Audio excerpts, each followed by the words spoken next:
और विलास आठवले हमारे वरिष्ठ सहयोगी लगातार हमारे साथ बने हुए हैं इस पर और विस्तार से जानकारी के साथ। विलास, दो तीन चीजें हैं। सबसे पहले बांग्लादेशी कनेक्शन पर हम बात करते हैं, क्योंकि ये जब कनेक्शन सामने आता है तो मामला थोड़ा पेचीदा हो जाता है और मामला थोड़ा, आप ये कहिए कि इसका दायरा भी बढ़ जाता है। बिल्कुल, अगर वो बांग्लादेशी है तो उसको पासपोर्ट लेकर या परमिशन लेकर वहाँ का आधार कार्ड, वहाँ का कार्ड होगा, वो यहाँ पुलिस को बताना पड़ेगा, या फिर उसका आइडेंटिफिकेशन जो है वो कहीं ना कहीं उसको बताना पड़ेगा। उसके वकील जो कहते हैं कि वो पिछले 7 साल से यहाँ रह रहा था, ये मुद्दा उसको साबित करना पड़ेगा। उसकी तहकीकात अभी शुरू है। दूसरी बात, अगर वो 7 साल से रह रहा है तो वो कहाँ रह रहा था, क्या काम कर रहा था, किसके संपर्क में था, इसकी पूरी लिंक जो है वो 7 साल की उसको बतानी पड़ेगी।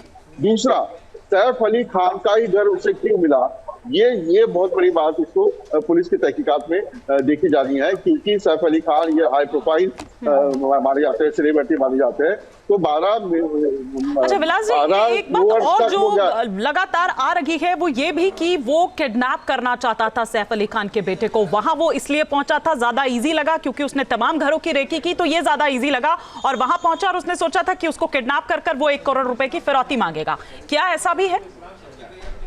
नहीं, देखिए, अभी मैंने जॉइंट सीपी सत्यनारायण सिंह से बात की। क्या तैमूर को अपहरण करने की या किडनैप करने की बात हो रही थी, इसमें कितना दम है? तो उन्होंने कहा कि फिलहाल तो कोई नहीं है, यानी डिनाई कर दिया। अगर उसको किडनैप करना था तो जो बच्चे के कमरे में था और वो बच्चे को उठाकर सीधे भाग भी जाता था, लेकिन उसकी जो हाथापाई हुई वो मेड के साथ हुई, और मेड के साथ हाथापाई होने के बाद यानी कुछ आवाज आई, उसके बाद सैफ अली खान वो कमरे में आए थे। तो देखना ये होगा कि उस वक्त अपने को बचाने के लिए शायद वो अपने तैमूर को उठा ले जाने की बात कर रहा था या कैसे हो रहा था, ये एंगल से भी पुलिस जांच कर रही है। ठीक है विलास जी, बहुत शुक्रिया, आप नजर बनाए रखिए। फिलहाल शुक्रिया इस तमाम जानकारी के लिए आपका। मुंबई में एक्टर सैफ अली खान पर हमले की गुत्थी को पुलिस ने सुलझाने का दावा तो किया है। पुलिस की गिरफ्त में मुख्य आरोपी भी है, जो पिछले 3 दिनों से मुंबई क्राइम ब्रांच को चकमा दे रहा था। इस आरोपी की गिरफ्तारी के बाद पुलिस की 72 घंटे की तलाश खत्म हुई, लेकिन इन 72 घंटों की क्या है पूरी कहानी? क्या है उस रात की हकीकत जब मुंबई के बांद्रा का अपार्टमेंट सैफ पर हमले से दहल उठा था? देखिए।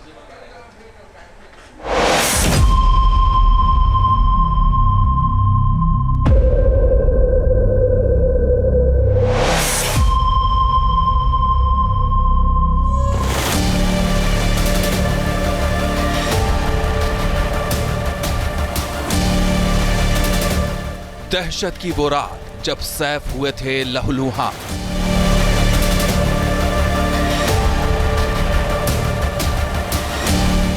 तलाश के वो 72 घंटे जब चाकूबाज ने मचाया था कोहरा।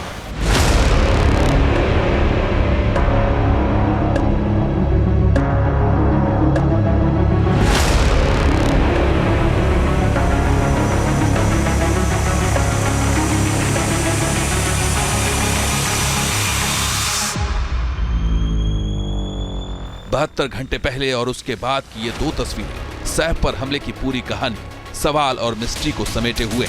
सैफ को चाकू किसने मारा था, ये सवाल 72 घंटे तक घूमता रहा, लेकिन अब 72 घंटे बाद आरोपी की गिरफ्तारी के बाद पुलिस का दावा है कि ये मिस्ट्री सुलझ चुकी है। सैफ अली खान हालांकि अब भी अस्पताल में है, जिन्हें स्पाइन में गंभीर चोट आई। इन सब के बावजूद कई सवाल ऐसे हैं जो अपनी जगह कायम है।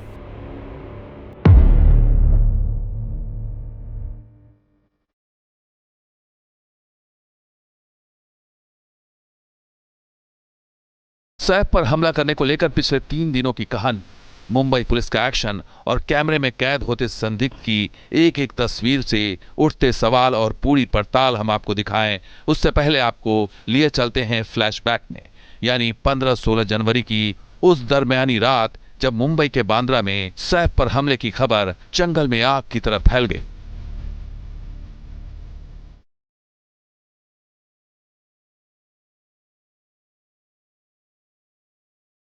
15-16 जनवरी की काली रात जब पूरी मुंबई में सन्नाटा पसरा हुआ था, एक शख्स बांद्रा में सतगुरु शरण अपार्टमेंट की सीढ़ियां चढ़ रहा था।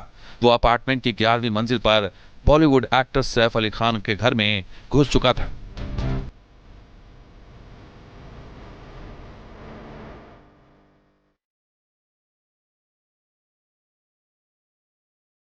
रात के 2 बज चुके थे जब सैफ के छोटे बेटे जय के कमरे के बाहर से अचानक ही आवाज आई।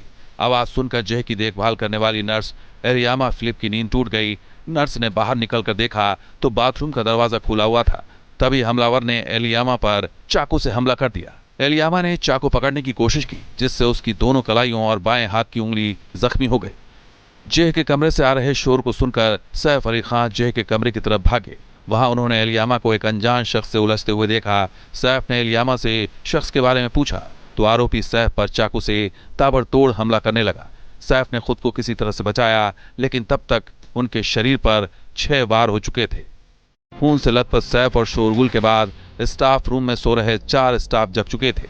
रमेश, हरी, रामू और पासवान जब दोबारा ऊपर के कमरे से हमलावर वाले कमरे में पहुंचे तो दरवाजा खुला मिला। कमरे की तलाशी ली गई, लेकिन हमलावर तब तक वहां से भाग चुका था।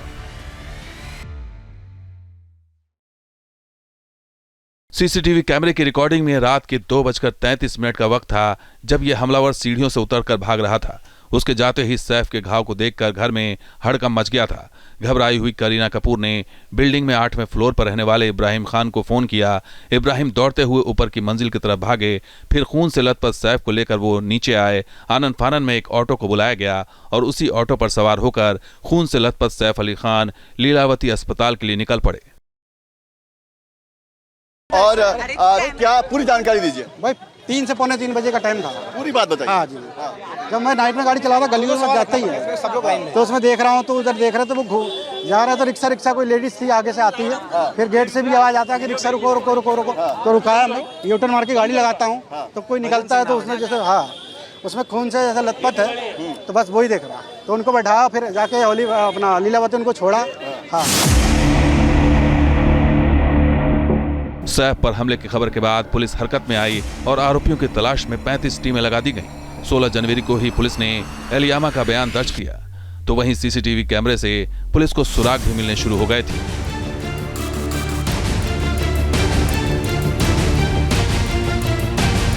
सोलह जनवरी को शाम तक संदिग्ध हमलावर की तस्वीर सामने आ चुकी थी। इस पहली तस्वीर में संदिग्ध हमलावर को सीढ़ियों के रास्ते तेजी से उतरता हुआ देखा जा सकता है। ये तस्वीर 16 जनवरी की रात 2:33 की है। इसका हुलिया पुलिस को मिल चुका था। 16 जनवरी को ही रात 1:38 वाला एक और सीसीटीवी फुटेज पुलिस के हाथ लगा। इसमें संदिग्ध हमलावर काले रंग की टी-शर्ट में नजर आ रहा था। चेहरे को लाल रंग के कपड़े से छिपाया हुआ था। पीठ पर बैकपैक था, लेकिन पैरों में जूते नहीं थे। पुलिस के हाथ संदिग्ध का एक और सीसीटीवी फुटेज मिला, जो 16 जनवरी को सुबह 8 बजे का था। इसमें आरोपी हमलावर बांद्रा में एक होटल के पास सीसीटीवी कैमरे में कैद हुआ था।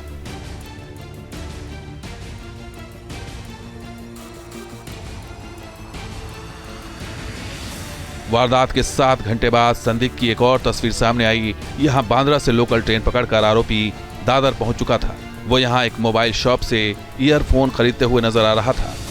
18 तारीख तक पुलिस हाथ पैर मारती रही।